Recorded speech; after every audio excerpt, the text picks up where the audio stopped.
you guys, welcome back to the channel. Got another recap for you guys. Married at First Sight Australia, episode 19.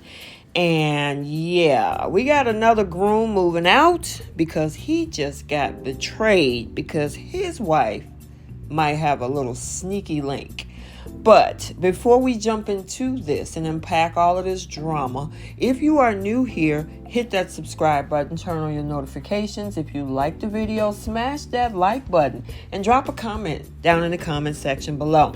So we're still in feedback week for these couples, and not everyone is hearing what they want to hear, and some couples delivering some definite brutal, harsh truths to their partners. So without further ado, let's jump into this. So Kate and Matt is up. So Kate reluctantly wakes to Matt snoring before being delivered, with the whole photo ranking challenge, which again, I just don't like. But anywho, Matt, however, sent all types of praises to Kate, saying that she ticked and check every box and more. And I'm like, dude, how? Where are you seeing this? Kate, then it's her turn. She actually places Matt in third place. And Matt is actually surprised because he thought he was going to be at the end somewhere based on how, of course, she is coming in and moving in this whole relationship. So, and he made it funny. He was like, I'm further up in the batting order than I actually thought. But he claimed he was happy to even just get the bronze medal. He's cool with that. But he's excited. He's said he's fantastic. He's really happy. And we see him rumbling on and on and on. And Kate is wondering if she should have actually put him further down the list. She was like, dang, am I giving this man false hope? Based on Matt's reaction? Yeah, probably so. So, if she's not really into him, I'm curious why she put him third. And was she trying to save face? Or did she actually think he was number 3? So, it definitely got him going. Kate is just not into him at all. He's seeing everything, stars, moons, rainbows, everything. And pretty much it looks a little bit delusional. But we'll have to see what happens to this couple as the week and the season continues. Let's talk about Carolina and Dion. So with these two, they had one disaster of a photo ranking challenge where we saw Carolina placing Dion 7th. So Dion decides to take an opportunity and decided he wanted a fresh start. However, with Carolina, it seems like the only fresh start that she wants to start with is with Daniel, who she secretly caught up with before he decided to leave the experiment. Now, while she's at the gym with Daniel, Dion decides to write Miss Carolina this little heartfelt letter. And unknowingly to Dion, this is where she's actually with Daniel. And the thing is that Daniel felt like Mission Impossible because he's a divorced man and she's still in a marriage. Now, the couple, the two of them, they do get their workout in. However, there's some flirting going on. Daniel is real comfortable with her. She's talking about how she feels more connected with him than she does with Dion. And we even hear Daniel say, "See you later, future wife," once they were done with their workout. Yeah, that's going to be real crazy. But let's continue. So after her whole little deception she got going on, she did get the chance to sit down with Dion with this big flower arrangement that he had put together for her. And that whole flower arrangement were flowers from their original wedding. They had wine, and then he also gave her that handwritten letter. Dion did read it to her, telling her how he struggled as a teenager when his parents split up. And then he also revealed to the bride that he wanted to work together to move forward and that he's committed to giving the relationship his all. Yeah, well, she paused for a while before she was like, yeah, I guess I really appreciate it. But she comes out talking about how she don't feel anything and how she can't connect with him on a deeper level. And even as they're still living together in that apartment, you can tell Carolina has stopped trying because all she can think about is Daniel. Not even him cooking that pasta meal is helping. Now, as the week continues, she becomes more and more distant. She don't want to be there. Dion is like, I have no idea what's going on. Well, the rest of us do because Daniel is what's going on with the bride because she's texting him throughout the day. Eventually, Dion does talk to Carolina. And she pretty much put it out there. She was like, we're not a match. You don't eat breakfast. It's a big deal for me. You don't like the same music or the modern music that I listen to. You don't go to the gym. You don't work out. She's just checking off all the things that they're not compatible in, but didn't say anything about what they are compatible about, if there is anything. Dion is talking about how he's trying in the relationship. Carolina hits back calling him delusional. And that's something that is hard for Dion to hear. According to him, he's like, I came here with an open heart.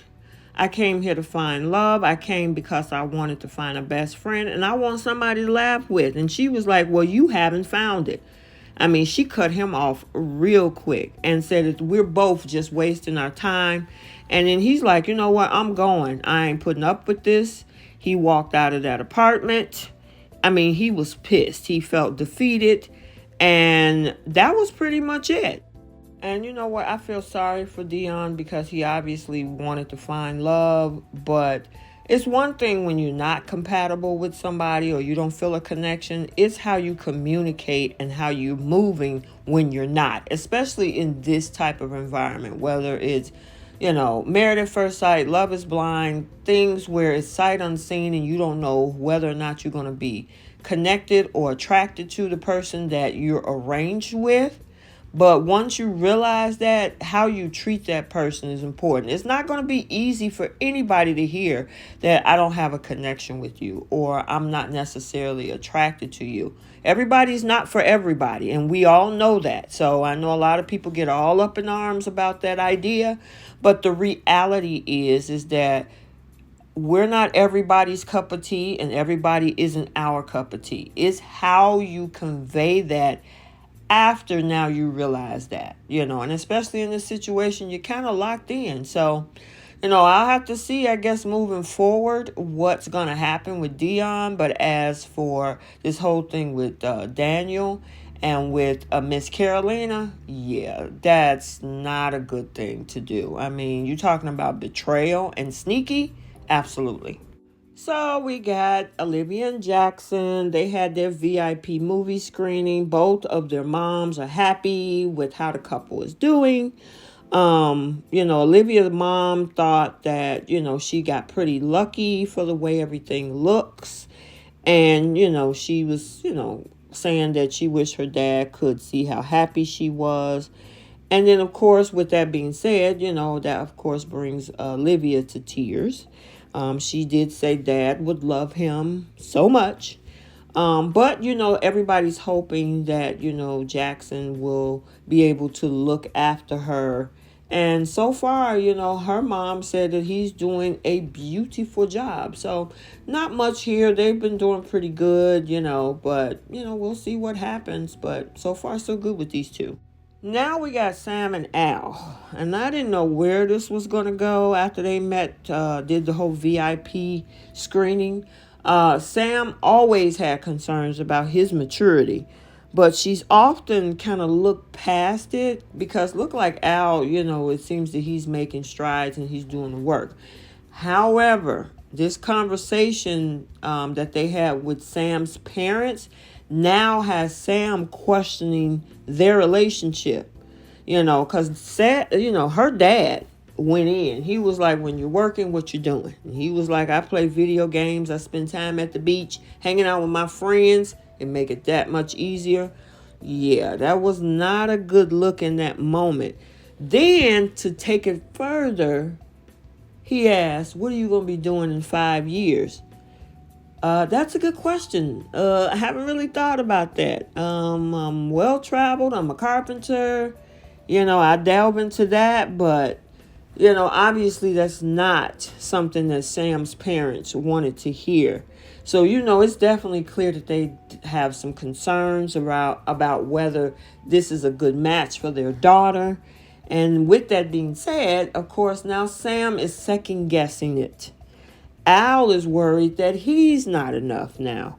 So when they do have their little picnic, Sam is now telling him that she's now 50-50 in her feelings regarding him.